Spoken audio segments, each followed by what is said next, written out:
Greetings and salutations, everybody. Spencer Kyte, friendly neighborhood Spencer man, here for another edition of the Severe Selections for UFC Vegas 63, taking place at the UFC APEX on Saturday, October 29th, headlined by a terrific featherweight fight between Calvin Kattar and Arnold Allen. As always, before we get to that, we get to sort of just the overall state of affairs here with the selections.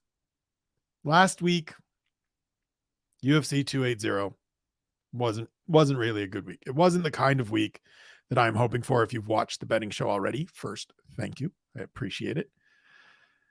If you have, you know that it was a bloodbath. It was terrible. And that carried over to the predictions, where we went 5-8 for the night. The worst result I've had this year in terms of my picks, in terms of my selections, dropping our overall record for the year, my overall record for the year, to 253, 144, and 2 with 1 no contest, for a winning percentage of 633. As I say all the time, as you know, if you've watched this over the last couple of weeks or followed me at Keyboard Kimura prior to my arrival here at Severe, the aim is a 70% win rate, a 700 winning percentage on the year. It's going to be tough. I said this, I think, in the last couple of weeks. It's going to be tough. There's not that many cards left this year. Picking fights in the UFC is difficult, both in terms of just making predictions, but also in terms of wagers and selections. And so we just try to do better each time out. We try to rebound. I'm fortunate so far this year, and generally speaking, that I haven't had too many consecutive bad weeks. And so let's hope we bounce back in a big way this weekend at UFC Vegas 63. Main event, as I said, Calvin Kattar and Arnold Allen, a pivotal featherweight matchup. To me, this has a chance to determine, if not necessarily the number one contender, but kind of one half of the equation to figure out who the number one contender is. I'm picking Arnold Allen. I'm leaning with the favorite. I'm leaning with the British fighter. Comes in on a 9-fight winning streak, a 9-0 record in the UFC, an 11-fight winning streak overall. I think this is going to be a super competitive fight. And listen, I want to preface what I'm about to say by saying that I absolutely can see Calvin Kattar winning this fight. There's to think this is a fight that Calvin Kattar cannot win is foolhardy. He is a experienced fighter. He's been in these fights, great gas tank, great boxing, very much the potential. This could turn into Kattar's fight with Giga Chikadze from the start of the year, right? Cal's first fight back after a year away following the Max Holloway fight. Giga on a nice winning streak, and a lot of people thought this is where Giga takes the next step. Kattar came out and was like, nah, not so fast. Beat the holy hell out of him. Very good win prior to his split decision loss to Josh Emmett earlier in the summer. But the reason I'm picking Arnold Allen is mainly that I think there's a little more to his game. I think there's more paths to victory, and the diversity of what he's going to be able to do in the cage has me leaning in his favor. In a straight boxing match, if this is just a boxing match for 25 minutes or as long as it lasts, it's pretty close to a coin flip for me. But what I think is going to swing it, what I think is going to change things, is that in addition to being able to throw and have success on the feet, Arnold Allen can grapple, he can wrestle, he can do some work on the ground if he gets Calvin Kattar there. And at the very least, he can make Calvin have to work for that. He can make Calvin have to defend. He can make him expend energy in ways that he hasn't had to very much in his last few fights. One of the pieces of the Josh Emmett fight, for those of us that scored the fight for Calvin and were wondering why Josh Emmett wasn't making different adjustments and decisions, was that he didn't wrestle. We didn't see any shots from him. And I think we will from Arnold Allen. I think we'll see him try to mix things up and figure some different things out as we go. But as I said, This is a competitive fight. Should be a close fight. I don't think this is going to be a blowout. I don't know that Arnold Allen gets Calvin Kattar out of there, but I'm siding with the Almighty to move to 10-0 and put himself very much in the conversation for a title shot in the featherweight division in 2023.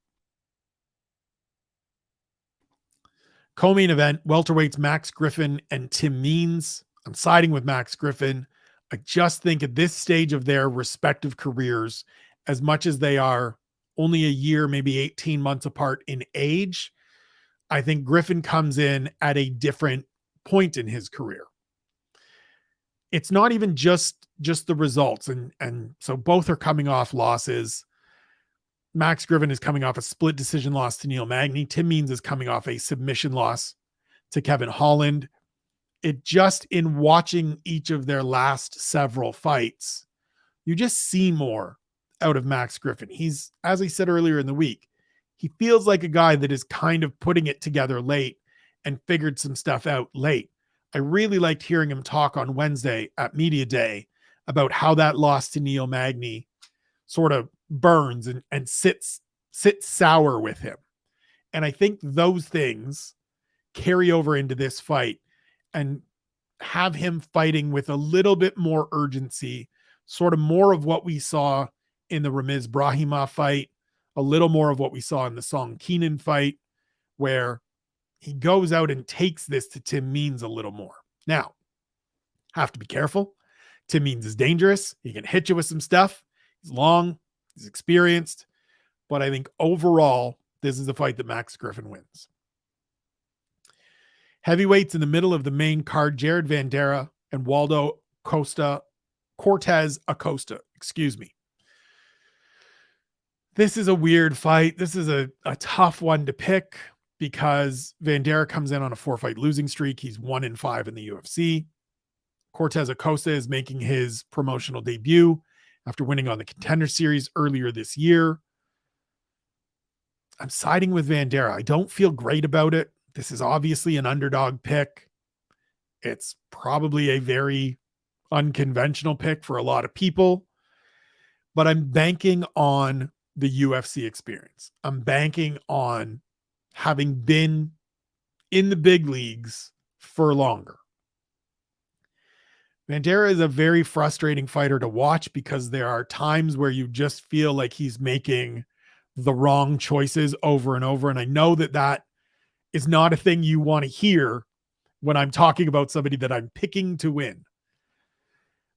But it just feels to me, and I'm just curious to see if he can't go out there and use some of the pieces that have been positive and successful for him, despite his lack of results, to beat a UFC rookie who has just 7 fights in his career, who hasn't faced anybody of his caliber or anybody of the caliber of opponents that Jared Vanderaa has faced to this point in his career, and see if the guy that's been around a little longer can't just have one night where he shows the newcomer that it's not as easy as it was on the way up.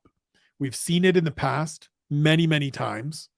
And I'm just curious to see, I'm just playing a little bit of a hunch that Vanderaa figures a little something out between his last fight and this one to get himself back in the win column and keep himself from getting axed.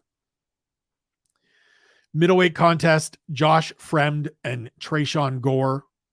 I'm again going underdog. I'm going to the blue corner. I'm going Tresean Gore.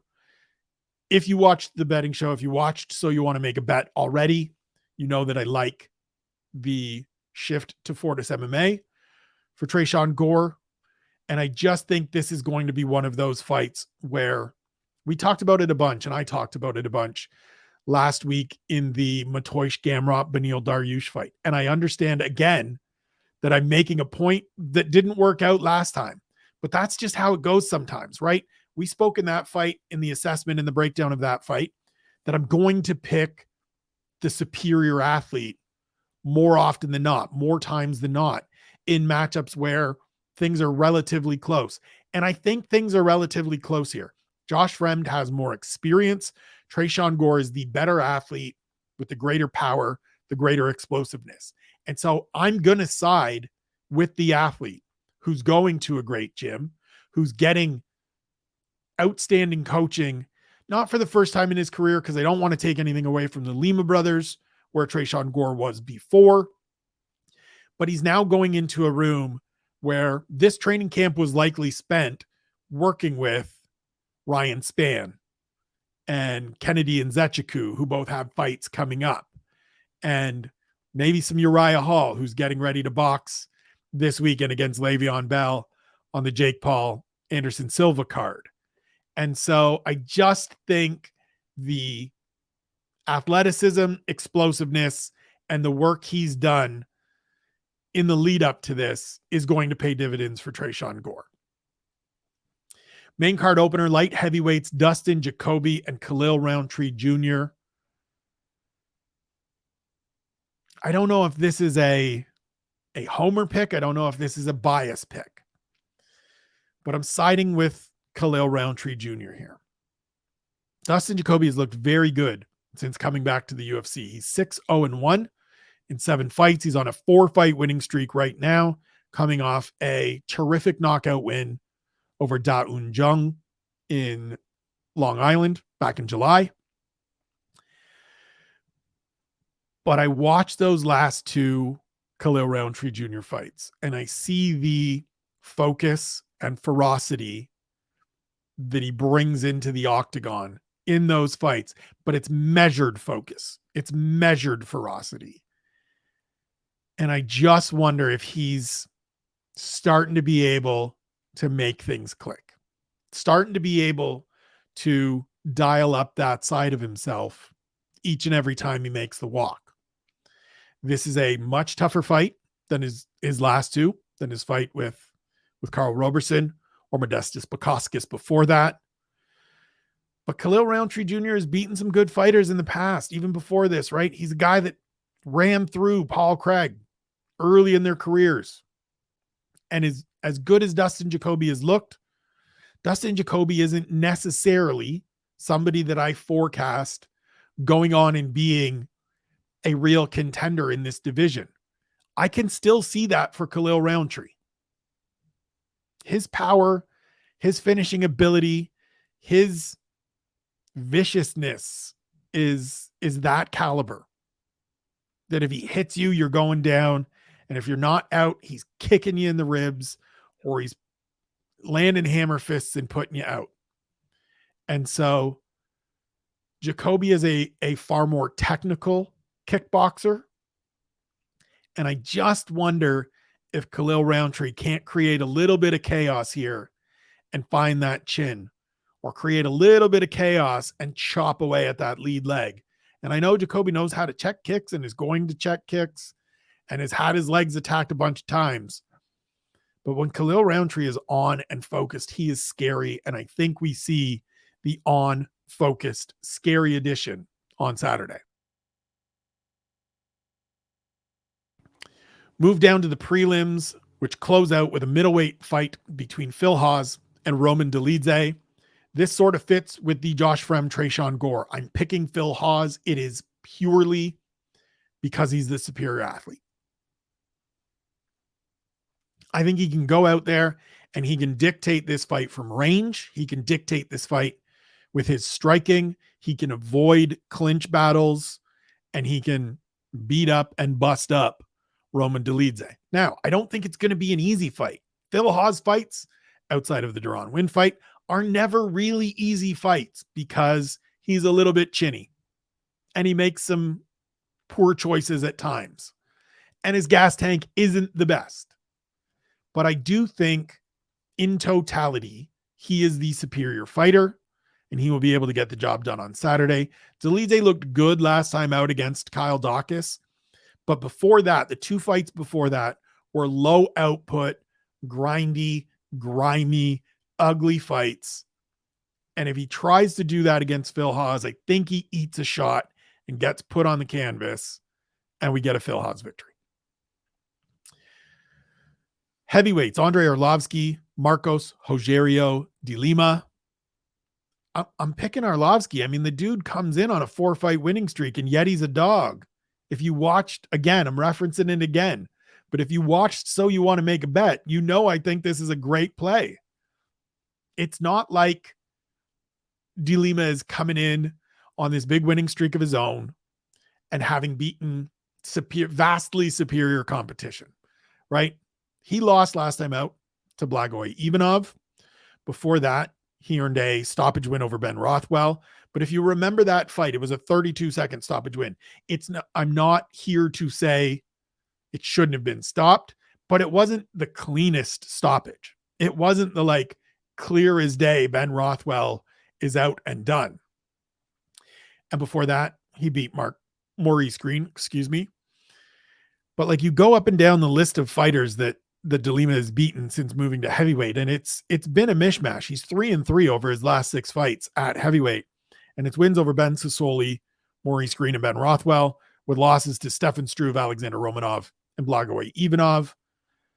Arlovski hasn't been beaten juggernauts either, and he's not been doing it all that convincingly. Truthfully, the 4-fight winning streak is all decisions, and 2 of them are split. The last 2 of them are split, including one to Jared Vanderaa. So like, it hasn't been great, but Arlovski's figured out a way to win these fights and to go out and do enough to earn 29-28 scores across the board, or at least on 2 out of 3 cards. And I just think the guy we've seen of late has figured out how to avoid danger and avoid extended exchanges to where he's able to be successful and do enough and throw enough volume and have enough output and have a good enough gas tank to outlast a guy like De Lima on Saturday. Middleweights, Jung Park and Joseph Holmes.